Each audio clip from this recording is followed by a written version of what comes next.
Shanks est l'un des rares personnages importants après Goldie Roger et Monkey D. Dragon dont les capacités et les pouvoirs ne sont pas encore totalement révélés.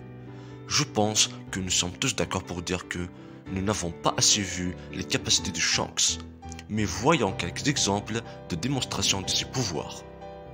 Lorsque nous l'avons vu pour la première fois avec Luffy dans le premier épisode, nous n'avons vu que peu de ses capacités de combat, principalement son esprit qu'il a démontré contre Higuma, puis au Roi des Mers où il a montré son haki.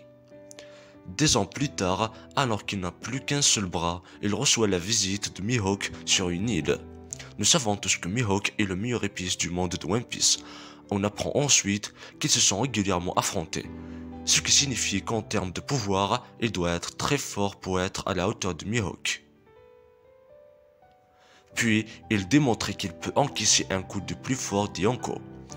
Et lorsqu'il est entré dans le navire de Barbe Blanche, son haki a non seulement assommé une grande partie de l'équipage de Barbe Blanche, mais a également endommagé le navire. En outre, cela a causé la cicatrice de Barbe Blanche à la douleur et en Marco et Jozo se félicitent de son esprit. Avant l'arc de la guerre des sommets, il combattait un autre Yonko, Kaido, qui est surtout connu comme la créature la plus forte du monde.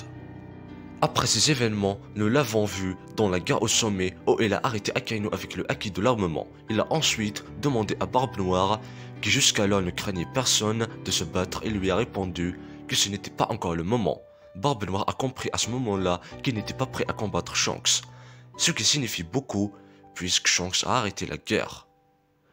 Au cours de l'arc du pays de Wano, il a libéré une rafale massive de Haoshoku Haki qui a paralysé l'amiral Ryukugyu, qui se trouvait près de la capitale des fleurs, alors que Shanks n'a jamais quitté la Force Rouge, qui se trouvait à des kilomètres de Wano. L'arrêtant dans son élan sans avoir besoin de mettre un pied dans le pays, Jinbe a déclaré qu'une telle démonstration de haki était monstrueuse. De plus, il n'y a pas que Shanks qui est fort, les membres de son équipage le sont aussi. Ben Beckman a été capable de faire arrêter Kizaru un instant pendant l'arc de la guerre au sommet. Selon One Piece Vivel Card Databook, Ben Beckman est presque aussi fort que Shanks. Sa carte indique que Ben est incroyablement puissant en termes de combat physique. La carte dit même que comparable à celle de Red Hair, l'existence de cet homme est redoutée même par les puissants guerriers du Nouveau Monde. Lokiro et Yasop ont chacun gagné leur propre renommée également. L'équipage de Shanks est en fait l'équipage le plus équilibré et le plus impénétrable parmi les 4 équipages de Yonko.